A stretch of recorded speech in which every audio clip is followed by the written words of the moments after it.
सर्वोच्च न्यायालयाने जात वैधता प्रमाणपत्राबाबत नवनीत राणाच्या बाजूने दिलेला निकाल समाजासाठी घातक आहे, अशी प्रतिक्रिया माजी खासदार आनंदराव अडसूळ यांनी व्यक्त करीत महायुती सरकारवर नाराजी व्यक्त केली. मला राज्यपालपद देण्याचं आश्वासन केंद्रीय गृहमंत्री अमित शहा यांनी दिलं, मात्र पूर्ण केलं नाही. त्यामुळे संयम म्हणून मी 15 दिवस वाट बघणार, असं वक्तव्य आनंदराव अडसूळ यांनी केलं. या विरोधात येत्या काही दिवसात आपण पुन्हा न्यायालयात जाणार असल्याची प्रतिक्रिया माजी खासदार आनंदराव अडसूळ यांनी दिली आहे. यासोबतच मुख्यमंत्री एकनाथ शिंदेंकडे अमरावती जिल्ह्यातील तिवसा, दर्यापूर, बडनेरा या 3 विधानसभेच्या जागा मागणार असल्याची माहितीही त्यांनी दिली. एखाद्या कोर्टाचा निर्णय आपल्या बाजूने आपल्याला लागला नाही तर त्याच्यावर कोर्ट असा आहे की खालच्या कोर्टातून आपण हायकोर्टात जातो, हायकोर्टातून सुप्रीम कोर्टात जातो. आणि सुप्रीम कोर्टसुद्धा जर निर्णय असा देताना की देशामध्ये याचा परिणाम काय होईल, अडसळांचं काय होईल हे विसरून द्या, पण देशामध्ये ही बोगसगिरी निर्माण होणार आहे. कारण हायकोर्टाला त्यांनी त्याच्यामध्ये मोजलेलंच नाही आहे. हायकोर्टाचा 108 पानाचं रिपोर्टिंग जजमेंट असतानासुद्धा की हायकोर्टाला अधिकार नाही, कारण कमिटीला अधिकार तो हायकोर्टाला आहे. हे आश्चर्यजनक ही परिस्थिती आहे. कारण कमिटीने घेतलेला निर्णय अंतिम आहे. असं असेल तर लोक उद्या त्या कमिटीला पैसे देतील किंवा वशिला लावतील आणि बोगस सर्टिफिकेट घेतील आणि देशामध्ये मग ॲडमिशन मिळवणं असेल, नोकरी लागणं असेल किंवा हे निवडणूक लढणं असेल तर हे लोकांना सोपं होणार आहे. आता एक केस लॉ झाला तो. हायकोर्टाचा निर्णय मी समजू शकतो, म्हणजे ज्यावेळी सुप्रीम कोर्टाचा निर्णय येतो त्याला आपण केस लॉ म्हणतो आणि त्या केस लॉच्या आधारे ह्या घटना घडू शकतील. ही सगळ्यात वाईट परिस्थिती आहे. ही खऱ्या अर्थाने केवळ कोर्टाने तर निर्णय त्याची ही दखल घेण्याची गरज आहे, पण त्या पलीकडे की राज्यकर्त्यांनीसुद्धा निर्णय घेण्याची गरज आहे.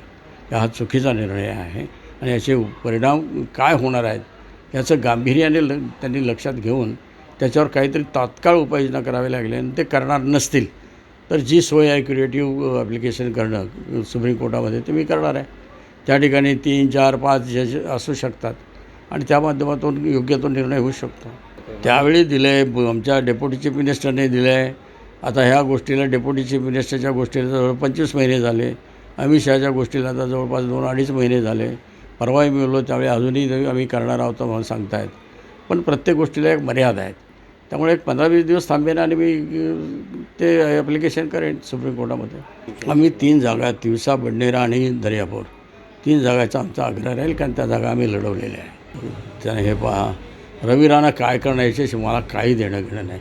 मी पक्षाचा एक वरिष्ठ नेता आहे आणि माझा आग्रह राहील की बडनेरा आम्हाला हवा आहे, तिवसा आम्हाला हवा आहे आणि दर्यापूर आम्हाला हवा आहे. तेवढा अधिकार मला आहे. शिंदे साहेबांकडे तुम्ही अशी मागणी करा. सरळ आहे, मागणी करायची गरज, त्यांना फोर्स करणार आहे मी. ह्या जागा आपल्याला घेतल्या पाहिजेत म्हणून. आता मी सांगितलं तुम्हाला सविस्तर धोका काय आणि काय काय. एकदा नाकारलं हे नाकारलेलं नाही, पण तो विलंब आहे. आता ह्या विलंबाला काय मर्यादा आहे की नाही. शेवटी मला पण माझे निर्णय घ्यावे लागतील, पण तरी मी संयम ठेवणार. 15 दिवसात संयम ठेवून मी ते करणार आहे. त्यांच्या या प्रतिक्रियेवर आनंदराव अडसूळ यांचं सध्या मानसिक संतुलन बिघडलं आहे. वयाप्रमाणे आता त्यांना आराम करण्याची गरज आहे, असं विधान आमदार रवी राणा यांनी केलं. जसे आम्हाला ते ब्लॅकमेल करत होते, आता ते देशाचे गृहमंत्री यांचं नाव घेऊन ब्लॅकमेल करत आहेत. त्यांनी शेवटपर्यंत नवनीत राणांविरोधात काम केलं. नवनीत राणा यांना पाडण्यासाठी त्यांनी संपूर्ण यंत्रणा लावल्या. राज्यपालपद मागून त्यांनी दाखवून दिलं की त्यांना खऱ्या अर्थाने आराम करण्याची गरज आहे. त्यांनी चांगल्या डॉक्टरांकडे उपचार घ्यावा. डॉक्टरांचा जो खर्च येईल तो मी करायला तयार आहे, असाही टोला रवी राणांनी लगावला. अडसूळांनी अनेकदा आम्हाला ब्लॅकमेल केलं. मला केस मागे घेण्यासाठी अनेकदा त्यांनी पैशाची सुद्धा मागणी केली. पण आज तुम्हाला माहीत आहे की आनंदराव अडसूळ यांनी नवनीत राणाच्या पूर्ण इलेक्शनमध्ये विरोधात काम केलं. त्यांनी शब्द दिला होता देवेंद्र फडणवीस साहेबांना, अमित शहाजींना की नवनीत राणाच्या प्रचारामध्ये मी येईल, नवनीत राणाला निवडून आणेल, नवनीत राणासाठी पूर्ण गावागाव फिरील. पण त्यांनी पूर्ण विरोधामध्ये नवनीत राणाचा प्रचार केला. त्यांना पाळण्यासाठी पूर्ण यंत्रणा लावल्या आणि आज ज्या प्रकारचे ते वक्तव्य करत आहे, मला असं वाटतं त्यांचं मानसिक संतुलन बिघडलेलं आहे. त्यांना चांगल्या डॉक्टरची ट्रीटमेंटची गरज आहे. त्यांना कुठेही माझी मदत लागेल चांगल्या हॉस्पिटलमध्ये ट्रीटमेंट घेण्यासंदर्भात तर मी त्यांना करायला तयार आहे. पण असं खोटं राजकारण करून, खोटं वक्तव्य करून ते देशाचे गृहमंत्री अमित शहाजींना ब्लॅकमेल करत आहे. आणि अशा ब्लॅकमेलांना खऱ्या अर्थानं लोकांनी अनेकदा नाकारलेलं आहे.